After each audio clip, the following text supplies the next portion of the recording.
자, 우리 주변을 한번 둘러볼까요? 아파트, 은행, 콘서트장까지 정말 어디에나 민간 경비가 있잖아요. 너무 익숙해서 사실 당연하게 느껴지죠. 근데 이분들이 어떤 법적인 틀 안에서 움직이는지 생각해 보신 적 있으세요?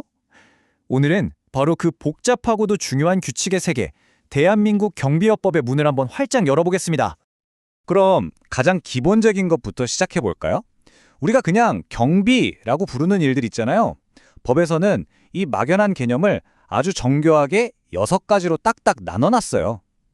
우리가 흔히 보는 건물 경비부터 시작해서 현금 수송 같은 호송 경비, 또 VIP를 지키는 신변 보호, 그리고 최첨단 알람 시스템을 다루는 기계 경비도 있고요. 여기에 공항 같은 국가 핵심 시설을 지키는 특수 경비, 그리고 대규모 행사장에서 질서를 유지하는 일까지, 이 모든 게 다 법이 정의하는 경비 업무에 들어가는 겁니다. 여기서 딱 이런 질문이 나올 수 있죠. 아니 어차피 민간 기업이 자기들 돈 벌려고 하는 사업인데 왜 국가가 이렇게까지 복잡한 법으로 하나하나 간섭하는 걸까요? 그냥 자유시장에 맡겨두면 알아서 잘 돌아가지 않을까요? 바로 그 답을 찾기 위해서 오늘 우리는 경비회사 하나가 만들어져서 운영되는 전체 과정을 한번 쭉 따라가 볼 거예요. 애초에 이 법이 왜 필요한지부터 시작해서요. 회사를 차리는 건 얼마나 까다로운지, 또 어떤 사람이 경비원 제복을 입을 자격이 있는지, 현장에서는 또 어떤 규칙들을 지켜야 하는지, 그리고 만약 그 선을 넘으면 어떤 일이 벌어지는지까지. 이 과정을 다 따라가다 보면 아까 그 지문에 대한 답을 찾을 수 있을 겁니다. 자, 그럼 첫 번째 순서입니다. 가장 근본적인 질문부터 한번 풀어보죠. 이 복잡한 규칙들 뒤에 숨어 있는 진짜 목적, 도대체 이 경비업법이라는 게 왜 필요한 걸까요? 핵심은 바로 이겁니다. 이 법이 단순히 산업을 억압하고 통제하려는 족쇄 같은 게 아니라는 거죠. 뭐랄까, 마치 정원사 같은 거예요. 민간 경비라는 산업이 아무렇게나 막 자라지 않도록 가지치기도 해주고, 또 사회에 꼭 필요한 존재로 튼튼하게 성장할 수 있도록 체계적으로 관리해주는 것. 그러니까 통제가 아니라 건전한 육성의 진짜 목적이 있는 겁니다. 자, 그럼 이 건전한 육성이라는 큰 그림이 실제 창업 과정에선 어떻게 적용될까요? 지금부터 여러분이 직접 경비회사를 차리는 사장님이 됐다고 한번 상상해 보세요. 뭘 제일 먼저 준비해야 할까요? 제일 먼저 딱 마주하게 되는 게 바로 이 엄청나게 높은 진입 장벽이에요. 그냥 나 경비회사 차릴래 하고 사업자 등록만 하면 끝나는 게 절대 아니라는 거죠. 보세요. 최소 자본금이 1억 원 이상은 있어야 하고요. 전문 교육을 받은 경비원에다 이들을 관리해야 할 지도사, 그리고 딱 규격에 맞는 장비까지. 와, 왜 이렇게까지 까다롭게 구는 걸까요?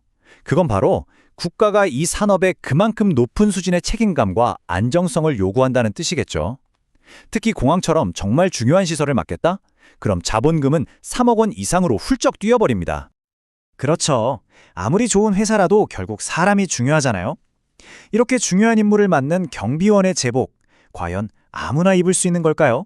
법이 정해놓은 자격, 한번 자세히 들여다보겠습니다. 법은 경비원을 크게 두 종류로 구분해요. 우리한테 아주 익숙한 대부분의 일반 경비원이 있고요. 그리고 공항이나 발전소처럼 말 그대로 국가의 심장 같은 곳을 지키는 특수 경비원이 있죠. 이게 그냥 어디서 일하냐만 다른 게 아니에요. 받아야 하는 훈련의 강도도 다르고 가장 결정적으로 총기를 가질 수 있느냐 없느냐, 이 엄청난 차이가 이 둘을 가르는 기준이 됩니다. 반대로 법은 누가 경비원이 될 수 없는지에 대해서도 아주 명확하고 엄격한 기준을 두고 있어요. 일종의 안전 필터라고 생각하시면 돼요. 다른 사람의 생명과 재산을 지키는 일이잖아요. 그러니까 특정 범죄 경력이 있거나 이 일을 수행하는 데 영향을 줄 수 있는 정신적인 제약이 있으면 아예 처음부터 자격을 주지 않는 거죠. 그만큼 신뢰가 가장 중요한 자산이니까요. 그리고 현장에서 경비원들을 직접 지휘하고 교육하는 전문가, 바로 경비 지도사가 있습니다. 이분들은 그냥 현장 반장님 같은 개념이 아니에요. 법학개론, 민간 경비론 같은 1차 시험에 경비업법 같은 전문 과목 2차 시험까지 이 어려운 국가시험을 다 통과하고 또 40시간이 넘는 전문 교육까지 모두 마쳐야만 비로소 경비원들을 이끌 자격이 주어지는 아주 핵심적인 인력입니다. 자, 이제 회사도 세웠고 자격을 갖춘 사람들도 다 모았습니다. 그럼 이분들이 매일매일 현장에서 반드시 지켜야 하는 핵심적인 규칙들, 이건 또 뭐가 있을까요? 기계 경비회사, 그러니까 우리가 흔히 아는 그 보안 시스템 업체 있죠. 이 회사들한테 25분은 정말 생명 같은 숫자입니다. 왜냐하면 고객의 집이나 가게에서 비상벨이 딱 울렸을 때 법적으로 무조건 25분 안에 현장에 도착해야 하거든요. 이 골든타임을 놓치는 건 그냥 서비스가 좀 늦은 수준이 아니라 아예 법을 어기는 행위가 되는 겁니다. 혹시 길에서 경비원을 보고 순간 경찰인 줄 알고 착각해 본 적 없으세요? 법은 바로 그런 혼란을 막기 위해서 제복과 장비에 대해서 아주 엄격하게 선을 그어놨어요. 핵심 원칙은 딱 하나입니다. 누가 봐도 공권력과 헷갈리면 안 된다. 그래서 경찰이나 군인 제복과 조금이라도 비슷해 보이는 디자인은 아예 허가가 안 나요. 그리고 무기 문제. 이게 가장 중요한 포인트인데요. 특수경비원이라고 해서 자동으로 총을 가질 수 있는 게 아니라는 거예요. 총기 휴대는 그냥 당연한 규칙이 아니라 아주 까다로운 조건 아래서 여기엔 정말 총이 꼭 필요하다는 게 증명됐을 때만, 그것도 경찰서장의 허가를 받아서 허용되는 아주 구체적이고 엄격한 예외 사항일 뿐입니다. 자, 지금까지 정말 많은 규칙들을 살펴봤죠. 그럼 만약에 이 선들을 넘으면 어떻게 될까요? 당연히 법은 그냥 말로만 하지 않겠죠.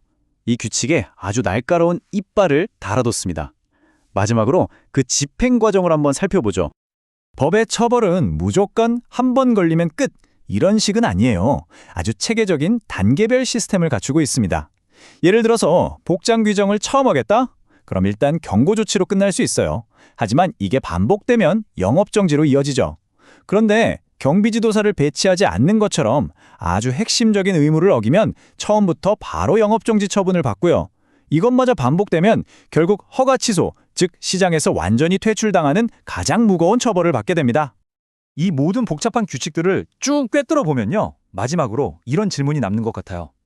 과연 이 법은 그냥 민간 사업을 좀 더 빡빡하게 통제하려는 걸까요? 아니면 그게 아니라 민간 경비를 경찰의 든든한 파트너로, 그리고 우리 사회 안전의 한 축으로 제대로 키워내려는 훨씬 더 큰 그림을 그리고 있는 걸까요? 여러분은 어떻게 생각하세요?